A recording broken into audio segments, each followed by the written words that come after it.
Hello, everybody. My name is John Tournour, and today we're going to be talking about how elite coaches build people and culture, not just players. This is about more than a game. It's about leadership, culture, emotional intelligence, the NIL era we live in today, and mental health. So I appreciate Professor T for this awesome class in management and leadership, and I look forward to connecting with you all about my TED Talk here. And if like I said, I'm very passionate about this subject. I think it is something big in my line of work, and the NIL and NFL management and marketing space that is very slept on nowadays when it comes to coaches and how they create great environments for them to succeed. But first, we're going to really talk about just some of the things modern day athletes are dealing with that is a lot different. And I don't want to start off on too much of a sad note, but something that really hit me the other day was the tragic death of Cowboys defensive lineman Nealand. And the modern day athlete is very strong, looks very strong on the outside, but a lot of them are struggling on the inside, and that is something that is not getting talked about enough. Some of the issues of the modern day athlete is the NIL era pressure of making money at 16, 17, 18, 19, 20 years old, millions of dollars at that age. Many people don't know what to do. The expectations from family, friends, right? Athletes have an identity crisis. When the game's done, they don't really know what they want to do next because their whole life has always been revolving around the game. And because of that, they have a lack of real world experiences when it comes to connecting, networking, meeting with new people. I see this a lot with a lot of my clients. We have to practice that and really show them that real world experiences come from you going out and getting those real world experiences. They don't always come to you. One thing that is very prevalent is the lack of financial literacy. And then one thing that we saw with Mr. Nealon and RIP to Mr. Nealon is the mental health battles that aren't really getting talked about. And that's something that really messes me up on the inside because the mental health battles that many athletes are facing is a lot deeper than most people see on the surface because it's a lot of confusion, a lot of misunderstanding from the coaches that make it harder for these athletes to really understand where they're at. So, right here, like we talked about, today's athlete is under a lot of pressure. And like Cooper Flag right here, I'm sure most people know who he is, the number one pick in the NBA draft. The modern athlete carries more than we realize at the end of the day. Cooper Flag, for example, had the most NIL pressure with him at Duke. He was a multi-million dollar player by the time he was 17, had a New Balance shoe contract, signed to the top agency in the world. And it's really created expectations for his coaching staff at Duke that is hard to manage a guy that is making that type of money. One thing I also see, I think you're going to see throughout this like I said, I work in the NIL world, and one thing that's really caused instability is the transfer portal. And today's athlete always has the ability to switch schools or quit or leave, whatever it is, right? And because of the transfer portal, it's really impacted the relationships with coaches, management, leadership, all that type of stuff, because many players don't trust their coaches anymore because every year they're getting another player out of the transfer portal to come take their spot. So it's really hard with that dynamic, understanding that. One thing I see a lot too is with my professional athletes is social media pressure. When they mess up, they miss a tackle, they get a penalty, it's killing them in the DMs. And I think this also goes into sports gambling, which is something that we don't realize is changing the game of sports as we know it. Players in the 80s, 90s, 2000s, early 2010s didn't have to deal with gambling at this level and people doing parlays that never hit and getting blamed on because don't think the fans realize that the players don't care about these parlays. Some players don't even care about winning the game that night. They just want to get their paycheck, go to work, just like some people in today's society. So, understanding that sports gambling has put athletes under a lot of pressure because every game they wake up to social media right after the game getting after them. Like I think we talked about this on the last slide, family and financial expectations are a lot. For a lot of these guys, people don't talk about it. When you make $1 million, half of that's going to the government. So a lot of these guys have family expectations that they're the man, they got to take care of their whole family. And those financial burdens end up taking the guy out himself because it's impossible to keep you afloat and be pleasing everybody around you. And I think that's where a lot of families are struggling today because they do not have the resources themselves and they want to latch on to their kids, their prodigal sons to make sure they pay the whole family. But at the end of the day, they take all the energy and emotion out of the person that's actually supposed to be playing. And then finally, academic and job demands are real now. NIL is a job. Hate to say it, but it's a job. And when you're in school and you're a college athlete and you have a lot of pressure and you're on a pro schedule, but you got to go to class all the time and you got job demands in terms of finishing your NIL deals, making sure you hit all your deliverables, that's something that athletes in the 80s, 90s didn't have to think about. So those are types of pressure I've seen in my space going through the last couple years. And I think this goes back to great coaching and having that support system around you in your locker room. And two people that really came to mind to me while I was making this article and doing the research, and we'll get into a couple of the articles I read here in a second, was Nick Saban and Steve Kerr. Nick Saban, everybody knows about him, legendary coach, 7 national championships, but he is one of the best at building a culture and a standard where every player has to reach that standard. And then Steve Kerr, he's been coaching for over 10 years. I think it's like 14 years now for the Warriors and Steph Curry. And it's so crazy to see because he has so many different personalities in that locker room, from Steph Curry, who's the ultimate guy, Klay Thompson, a guy that doesn't seem like he really cares, Kevin Durant, who's trolling on Twitter, then ultimately Draymond Green, who everybody knows is one of the craziest players of all time. And I think to me, what great coaching is it's not about all the time X's and O's. It's about the Jimmys and the Joes, if you've heard about that. It's about the players at the end of the day.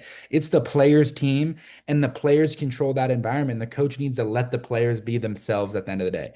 I think this is the biggest thing when it comes to coaches. It's about creating a one-of-one culture, a culture that can't be duplicated. You can go hire somebody from my staff, like Kirby Smart going to Georgia, Mario Cristobal leaving Alabama going to Oregon, all these different people from Nick Saban's staff, but they're not Nick Saban. It's all goes to the head man and the standard they set and how they're delivering every day. Next, like I said, coaching is also about developing the human. And I think that's from the article, something I really got that I wasn't thinking about all the time. And that is lacking in today's society. Players aren't getting developed. They're not off the field. Everybody's so focused on the field, on the field, on the field that they don't care about the person on the inside. Everybody cares about number 7, but they don't care about Brandon, who's working his ass off in practice every day, who's not seeing his family all the time, and doesn't know where he stands with his coach. And then finally, it's all about consistent, due diligent work and practice.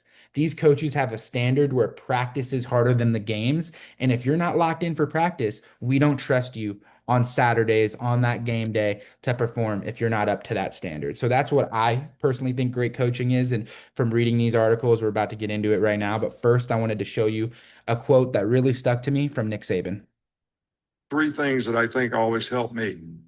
First of all, have compassion for other people. Treat people like you would like to be treated. Treat people nicely on your way up. You might meet them on the way down. So it's nice to be important, but it's also more important to be nice. So that was the first thing, compassion for other people. The second thing is be responsible for your own self-determination. You got to earn it. Don't look at somebody else. Don't blame somebody else. You be responsible for your own self-determination and have accountability for what your job is and what you need to do. And the last thing is it's not about beating the other guy. It's not about being better than somebody else. It's about you being the best that you can be. You know, we won 26 games when I played Pop Warner football in a row. Then we won 30 some in high school in a row, and it was never good enough. And I could never understand that. But my dad said it's not about beating the other guy. It's about you being the best that you can be at whatever you choose to do. Yeah, this really stuck out to me because we have, you see in the references that I read an article for this book about Nick Saban. I mean, about this TED Talk about Nick Saban. And the key things I understood from this article was that the process over the outcome is the number one thing. The process is what matters. And the standard you have for yourself is greater than the scoreboard. You can't always control the scoreboard, but you control the standard for yourself and how hard you work. So my main takeaways from the article I read about Nick Saban was you got to have discipline. You got to be disciplined in your work. You got to make sure you have that standard that you're going to, and you got to have good habits. You got to be able to practice hard, have good habits, really think about putting great repetitions together and stacking those days. You got to focus on the process. The process, like we said, is over the outcome. You can't control the outcome every time, but you can control the effort and the energy you have in your process. And at the end of the day, you got to be resilient. You got to be willing to fight. You got to believe in what you want to work for. And I think the coaches that have these key core elements in their culture, you could see that on the field on any given Saturday that are fighting hard compared to the cultures that don't have disciplined players, that don't have good practice habits, aren't focused on the process. They're not resilient on the field on Saturday. So first, we're going to talk about the first part of my peer-reviewed support articles, which is coaching networks, team, sport athletes, and coaches. Perceptions of how coaches facilitate teamwork from Crawford, Arnold, McKay, and McEwen in 2024. So reading this article was a lot. I think it was like 26 pages. But one person that really stuck out to me was Crawford in this. And he brought up three key elements that I didn't really think about when it comes to building a culture. And that's first, you got to recruit character. So your top player sets and your coach sets the culture of the team. So the best coaches and the best players create the character and the culture of the team. So if you have players that, and excuse my language here, are just nutcases, they're not going to create a good culture if that's your best player. But if you think about the Warriors and Steve Kerr, and how Steph Curry has set that culture.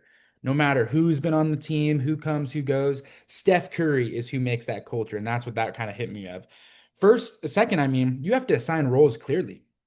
Many people in society just don't know what their role is. They're not clearly taught what they need to do to be successful and what the expectations are. So coaches that assign roles clearly build relationships and clarity to improve the team's connection and trust. Because when the team can really understand that they're in these roles and they can be trusted in these roles, that's when greatness happens. That's when you can go win conference championship games. That's when you can go win national championships, world championships, because you have that trust that everybody's going to do great in their role.